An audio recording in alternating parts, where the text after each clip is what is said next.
नमस्कार सगळ्यांना. माझ्या व्लॉगमध्ये तुमच्या सगळ्यांचं खूप खूप स्वागत आहे. आज संध्याकाळीच व्लॉग चालू करते कारण मी आज स्नॅक प्रिपेअर करत होती. एका वीकसाठी स्नॅक मधून-मधून जी भूक लागते आपल्याला संध्याकाळच्या वेळेला किंवा दुपारच्या वेळेला जेवण झाल्यानंतर त्याची जी भूक लागते, त्यासाठी मी काय-काय वीकली प्रिपेअर करून ठेवते याचं मी व्हिडिओ आज तुमच्यासोबत शेअर करणार आहे. तर चला दाखवते तुम्हाला सगळ्यात पहिला पदार्थ मी कुठला बनवते ते. तर सगळ्यात पहिला पदार्थ सॉल्टेड मखाना. हळद, मीठ लावून जस्ट मखाण्याला मस्तपैकी फ्राय करायचं. तर तो पहिला पदार्थ आहे. त्यामध्ये मी आज नवीन ट्राय करणार आहे. पेरी-पेरी मसाला टाकून मला मखाना बनवायचा आहे. तर चला मग तुम्हाला दाखवते कसा बनवायचा. सगळ्यात आधी मी इथे एक कढई ठेवली आहे. त्यामध्ये 2 पळी तेल टाकलंय आणि त्यामध्ये हळद टाकून तिला थोडंसं तडतडू दिलंय. हळद थोडीशी तडतडल्यानंतर त्याच्यामध्ये टाकलं आहे मखाना. हाफ मखाना मी इथे 250 ग्रॅमचं पॅकेट घेतलेले आहे मखाणाचं. DMartवरनं जे आणले होते. त्याच्यातलं हाफ पॅकेट मी हळद मिठाचं बनवते आणि हाफ पॅकेट मी पेरी पेरी मसाल्याचं बनवणार आहे. तर यावरती थोडासा 2 चमचे मीठही टाकून घेतलेलं आहे आणि आता मी त्याला मिक्स करून घेणार. आता एकदा पूर्णपणे मिक्स करून झाल्यानंतर आपली हळद ही काही मखाण्यांना लागते आणि काही मखाण्यांना लागत नाही. ऑफकोर्स जे पहिले पडतात मखाणे त्यांना सगळ्यात जास्त हळद लागते आणि त्यानंतर दुसऱ्या मखाण्यांना लागते. तर तुम्ही अशी कढई पकडून टॉसही करू शकतात किंवा असंही मिक्स करू शकतात. मी जसं करते तसं. 5 मिनिटानंतर हे मखाणे कडक व्हायला सुरुवात होते. हात लावून बघायचा मखाणे गरम झालेत की नाही. तुम्ही याच्यावर 5 मिनिटासाठी झाकणही ठेवू शकता. मखाणे जेव्हा तुम्ही आत्ता दाबून बघाल मखाणे गरम झाल्यानंतर तेव्हा ते क्रंची होणार नाही. जेव्हा ते थंड होतील तेव्हा ते क्रंची आणि कुरकुरीत लागतील.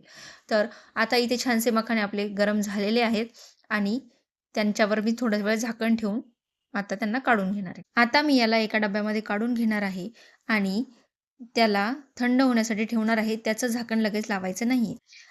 आता पुन्हा त्याच कढईमध्ये तेल टाकून घेणार आहोत आणि त्यामध्ये पेरी पेरी मसाला टाकणार आहोत. तर पेरी पेरी मसाला टाकून झाल्यानंतर त्याच्यामध्ये उरलेले सगळे मखाणे आपण टाकून त्याला पुन्हा सेम प्रोसेस करणार आहोत फ्राय करून घेण्यासाठी. मखाना हा शरीरासाठी खूप चांगला असतो. त्याच्यातून कॅल्शियम मिळतं. हाडांना चांगलं मजबूत करण्यासाठी मखाना हा खूप उपयुक्त असतो. त्यासाठी मुलांना मखाना दिलाही पाहिजे आणि आपणही स्वतः मखाना खाल्ला पाहिजे. हा पेरी पेरी मसाला मी इथे घेतलेला आहे आणि हा आता वरतून टाकून घेते आहे.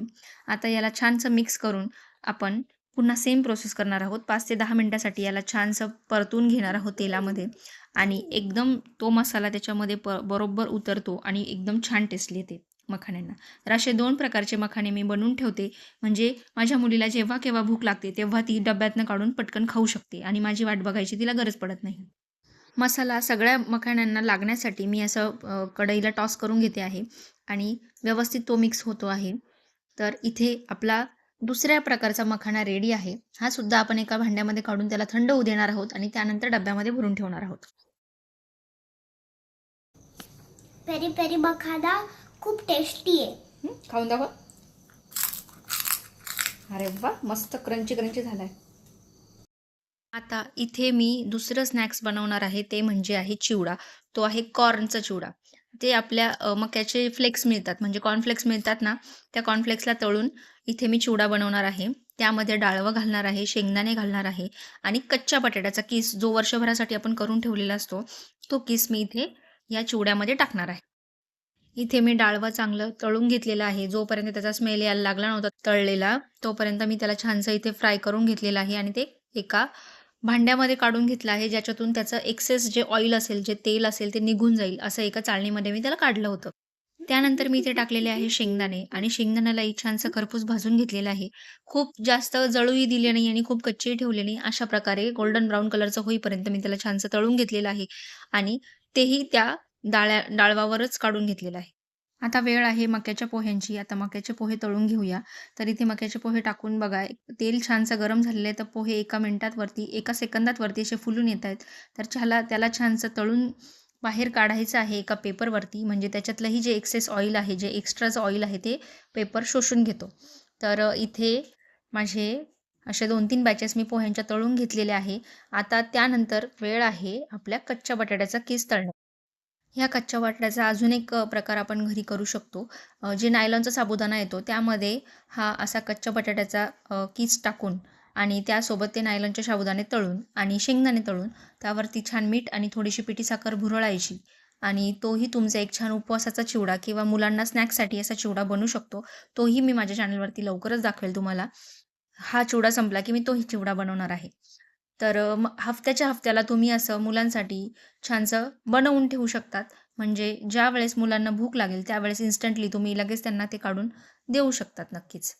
तर इथे आता माझा चिवडा तळून झालेला आहे. सगळं तळण्याचा प्रकार झालेला आहे. यामध्ये मी आता थोडीशीच मिरची टाकणार आहे आणि मीठ टाकून त्याला छानसं मिक्स करून घेणार आहे. आता त्याच कढईमध्ये आणि त्याच तेलामध्ये मी इथे बिबडे तळून ठेवणार आहे. माझ्या मुलीला खानदेशमधले हे बिबडे खूप आवडतात. तर ते चालू-चालू पटकन असे काढून 2 बिबडे जरी खाल्ले तरी पटकन स्नॅक म्हणून होऊन जातं संध्याकाळच्या वेळेला. तर हे बिबडे पण मी इथे तळून घेणार आहे. बघा ते बिबडं किती मोठं फुललं आहे, की जे माझ्या त्या एवढ्या मोठ्या कढईत सुद्धा मावत नाही आहे. तर मला जिथनं-जिथनं कच्चं राहिलंय ते तळून घ्यावं लागतंय. खानदेशमध्ये बिबड्याला पापडांचा राजा असं म्हटलं जातं. हे बिबडं ओलंही खूप छान लागतं आणि तळलेलंही आणि भाजलेलं. चुलीवरचं भाजलेलं बिबडं म्हणजे एकदम अप्रतिम लागतं. तर तुम्ही खानदेशचे असाल, तर मला नक्की कमेंट करून सांगा तुम्हाला बिबडी आवडते का? तर हा इथं बिबड्यांचा मी एक पूर्ण डब्बा आता भरून ठेवणार आहे तळून. त्याच्यासोबत चिकाचे पापड आणि एक ज्वारीचा पापड म्हणून पण आमच्या इकडे खानदेशमध्ये एक प्रकार असतो. तोही 2-3 पापड मी असे तळून ठेवणार आहे आणि डब्बा भरून ठेवणार आहे. हे पापड झाल्याच्या नंतर मी आता नेक्स्ट टाईम तिला वेफर्स तळून ठेवणार आहे. म्हणजे मी दर हफ्त्याला अल्टरनेटिव्ह असे वेगवेगळे स्नॅक्स तिला देत असते. वर्षभराचे पापड, वेफर्स हे सगळं आपण असं नेहमी बनवून ठेवत असतो. पण ते फक्त उपवासालाच तळलं जातं. पण माझ्याकडे मी कमी उपवास करते, माझे मिस्टरही कमी उपवास करतात. त्यामुळं हे असे तळून ठेवले, की तेवढं तरी संपलं जातं. नाहीतर मग ते कधीतरी उपवास असतो, एकादशी किंवा मग शिवरात्री, महाशिवरात्री असं तेव्हाच फक्त ते तळलं जातात. त्यामुळं मग हे स्नॅक्स म्हणून मी यूज करून सगळं संपवत असते वर्षभराचं. आता इथे मी चिकाचे पापड घेतलेले आहेत. तर आता हे सगळे पापड माझे तळून झालेले आहे. आता हा एक स्टीलचा डब्बा मी इथे भरून ठेवते आहे. आतापर्यंत माझे 3 डब्बे भरून झालेले आहेत. 2 माझे अ, मखाण्याचे भरले गेले आहेत. बघू शकता तुम्ही बिबडं किती मोठं बिबडं दिसतंय आणि खायला इतकं छान आणि सुंदर. माझ्या तळ हातापेक्षाही मोठं बिबडं आहे. ते पूर्ण डब्यामध्ये बसतंय. तर आता इथे हा एक डब्बा मी भरून ठेवलेला आहे आणि हा मखाण्याचा डब्बा एक वेगळा आणि तो मखाण्याचा एक डब्बा वेगळा. असे 3 डब्बे आपले ऑलरेडी भरून झालेले आहे. आता आपण चिवडा त्याच्यामध्ये मीठ आणि तिखट मिक्स करून घेणार आहोत. आता इथे तळलेले सगळे पदार्थ मी एकामागून एक काढून घेतलेले आहे आणि ते एकत्र करण्यासाठी एक मोठं घमेलं घेऊन त्याच्यामध्ये ठेवलेलं आहे.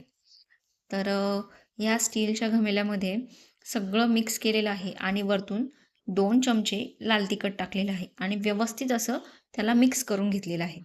हे चिवड्याचे सगळे प्रकार जे आहेत ते व्यवस्थित छान मिक्स करून घेतलेले आहेत. नाहीतर एकाच ठिकाणी सगळं लाल तिखट लागलं जातं. त्यामुळे आधी चिवडा सगळा मिक्स करून घेतलेला आहे आणि त्यानंतर त्याच्या वरतून 2 चमचे लाल तिखट असं टाकलेलं आहे.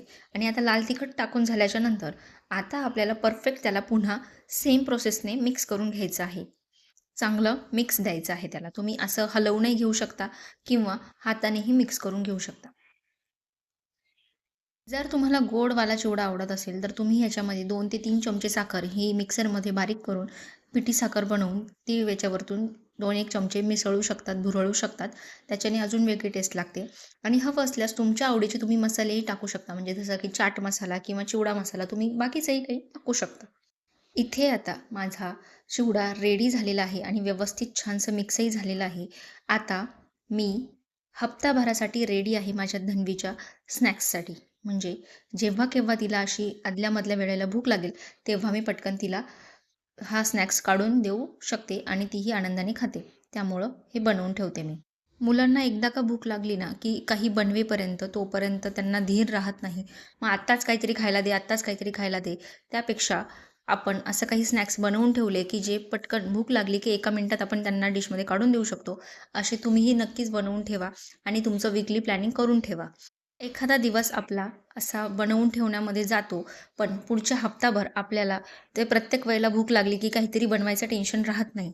त्यामुळं तुम्हीही तुमचे मुलांच्या आवडीचा स्नॅक्स असा नक्की बनवून ठेवा घरी. त्यांना काय आवडतं, काय आवडत नाही आणि बाहेरचे पदार्थ देण्याऐवजी आपण स्वतः बनवलेले आणि पदार्थ मुलांना दिले, तर मुलांनाही आवडतं आणि आपणही टेन्शन फ्री राहून त्यांना ते पदार्थ मनसोक्त खाण्याचा आनंद देऊ शकतो. तर तुम्हीही अशा रेसिपी नक्की करून बघा आणि ह्या सगळ्या रेसिपीज, अशाच नवनवीन रेसिपीज बघण्यासाठी माझ्या चॅनलला फॉलो करा, सबस्क्राईब करा आणि लाईक करा, कमेंट करा. तुमच्या मुलांना काय काय पदार्थ खायला आवडतात त्याचीही कमेंट करा. मला जर जमलं तर मी तेही पदार्थ तुम्हाला बनवून दाखवेल. माझ्या चॅनलवरती त्याचे व्हिडिओज टाकेल. तर प्लीज माझ्या चॅनलला लाईक, शेअर, सबस्क्राईब करा आणि कमेंटही करा. Thank you so much. भेटूया पुढच्या व्हिडिओमध्ये. तोपर्यंत बाय.